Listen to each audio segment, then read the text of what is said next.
korupsi Bandara Rahadi Usman, uang negara dirampok, 6 tersangka dibekuk Kejati Kalbar. Assalamualaikum warahmatullahi wabarakatuh. Salam sejahtera untuk kita semua.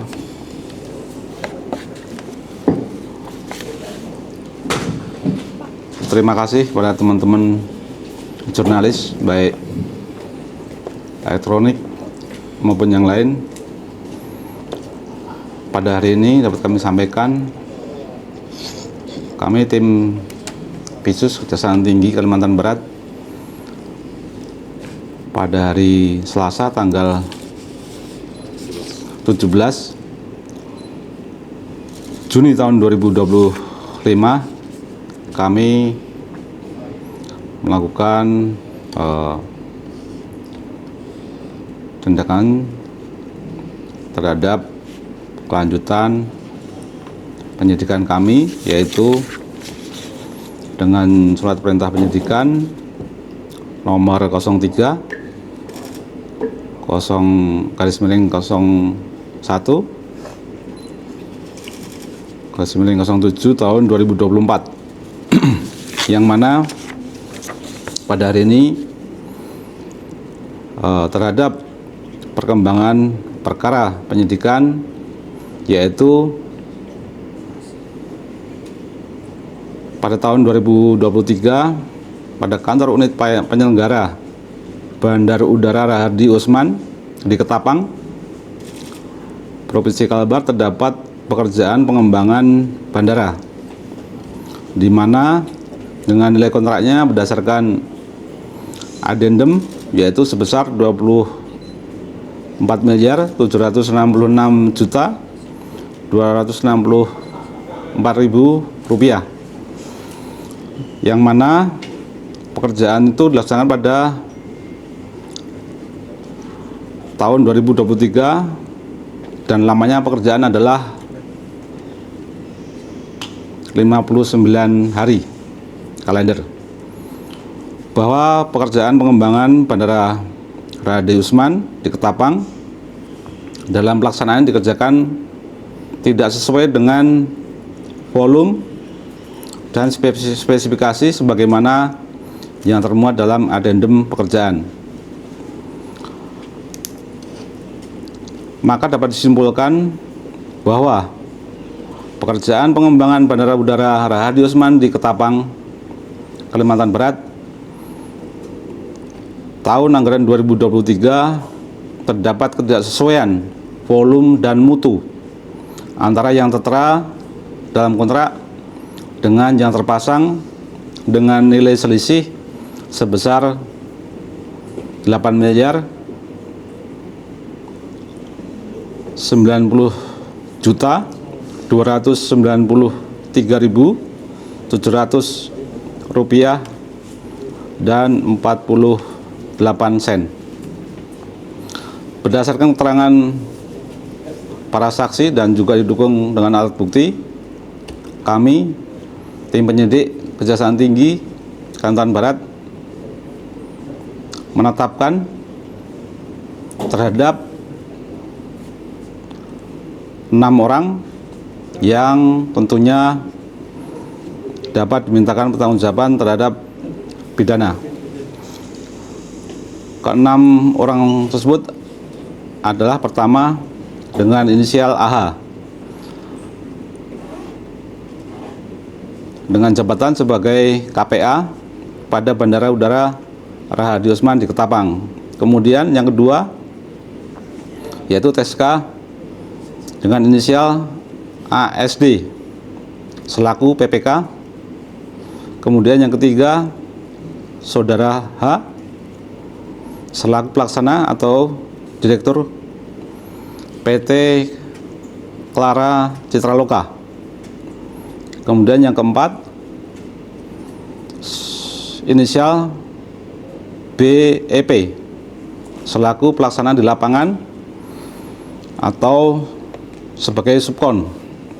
Kemudian yang kelima inisial AS selaku pelaksana pengawas di lapangan dan juga tanpa kontrak. Yang keenam, yang terakhir, yaitu adalah dengan inisial HJ selaku pelaksana pengawas di lapangan dan juga tanpa kontrak, bahwa perbuatan para tersangka melanggar pasal 2 ayat 1 junto pasal 18 Undang-Undang RI nomor 31 tahun 99 tentang pemberantasan tindak pidana korupsi sebagaimana telah diubah dan ditambah dengan Undang-Undang nomor 20 tahun 2001 tentang perubahan atas Undang-Undang nomor 31 tahun 99 tentang pemberantasan tindak pidana korupsi junto pasal 55 ayat 1 ke 1 KUH pidana subsidiar pasal 3 junto pasal 18 Undang-Undang RI nomor 31 tahun 199 tentang pemberantasan tindak pidana korupsi sebagaimana telah diubah dan ditambah dengan Undang-Undang RI nomor 20 tahun 2001 tentang perubahan atas Undang-Undang nomor 31 tahun 199 tentang pemberantasan tindak pidana korupsi. Terhadap para tersangka dilakukan penahanan selama 20 hari terhitung mulai hari ini tanggal 17 Juni tahun 2025 sampai dengan 6 Juli tahun 2025 ditempatkan di rumah tahanan negara yang 5 Pak. Kecuali yang cewek. Yang cewek ya, tahanan yang 5 kecuali yang tadi yang SK HJ. HJ Saudara HJ. karena ini perempuan, karena di lapas perempuan. Demikian yang dapat kami sampaikan kepada teman-teman semuanya. Mungkin satu dua aja. Silakan. Ada yang perlu ditanyakan? Ya. Ini kan total 6 tersangka ya yang ditetapkan hari Ya. ini. Nah ini apa 6 tersangka ini apakah sudah final atau mungkin ada tersangka lainnya yang saat ini masih diburu, dan kalaupun sudah final berapa tersangka yang sebenarnya ditetapkan? Langsung ya. Ya. Terima kasih dapat kami sampaikan. Kita pada saat hari ini tetap kita masih melakukan pengembangan, meskipun nanti kita juga masih melakukan beberapa pemeriksaan. Tentunya jika ditemukan ataupun alat bukti lain yang mengarah pada seseorang yang dapat dimintakan pertanggungjawaban terhadap terkait dengan perkara ini, tentunya akan kami sampaikan di kemudian hari. Pontianak, proyek strategis nasional kembali tercoreng. Kejaksaan Tinggi Kalimantan Barat menahan 6 tersangka dalam kasus dugaan tindak pidana korupsi proyek pengembangan Bandar Udara Rahadi Usman Ketapang yang bersumber dari APBN tahun anggaran 2023. Nilai kerugian negara mencapai lebih dari 8 miliar. Penahanan dilakukan pada Selasa, 17 Juni 2025 sekitar pukul 17 WIB, di kantor Kejati Kalbar. Para tersangka diduga kuat terlibat dalam rekayasa pelaksanaan proyek, mulai dari volume, spesifikasi, hingga mutu pekerjaan yang jauh dari standar kontrak. Asisten Tindak Pidana Khusus Kejati Kalbar, Siju, SH, MH menyebut, proyek tersebut tidak hanya menyimpang dari kontrak, tapi juga menunjukkan praktik kolusi sistemik antara pihak pelaksana, pengawas, hingga pejabat negara. Pekerjaan ini secara nyata tidak sesuai dari segi kuantitas, kualitas, fungsi, manfaat, bahkan nilainya. Terdapat selisih mencapai Rp85.293.709,48 rupiah, hasil perhitungan ahli fisik bangunan dari Politeknik Negeri Manado, tegasnya. 6 tersangka yang kini ditahan adalah AH, Kuasa Pengguna Anggaran, KPA, Kepala UBU Bandara Rahadi Usman. ASD, Pejabat Pembuat Komitmen, PPK. H, Direktur Utama PT Clara Citra Loka Persada, Kontraktor Utama. BEP, Pelaksana Lapangan, Subkontraktor. AS, Pengawas Lapangan, tanpa kontrak resmi. HJ, Pengawas Lapangan, tanpa kontrak resmi.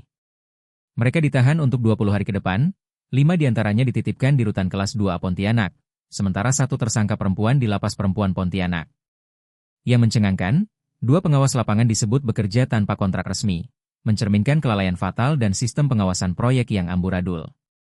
Negara seolah dibuat bodoh oleh jaringan mafia proyek yang menjadikan APBN sebagai ladang bancakan. Para tersangka dijerat pasal 2 ayat 1, Jo pasal 18 UU Tipikor, dengan ancaman hukuman berat. Namun publik tetap menanti, apakah kasus ini benar-benar akan menyeret aktor besar di balik layar, atau lagi-lagi berhenti pada kambing hitam? Kasih Penkum Kejati Kalbar, Iwayan Gedin Arianta, SHMH menegaskan bahwa institusinya berkomitmen untuk menyelesaikan perkara ini secara profesional dan transparan. Namun, janji-janji seperti ini sudah terlalu sering terdengar, sementara korupsi di sektor infrastruktur terus merajalela. Proyek bandara, yang seharusnya menjadi tumpuan kemajuan daerah dan pelayanan publik, justru menjadi lahan kotor oleh tangan-tangan serakah. Sudah saatnya penegakan hukum tidak hanya menjerat pelaksana teknis, tapi juga mengungkap jaringan mafia anggaran dan aktor politik di baliknya. Kontributor Jejak Digital News, John melaporkan.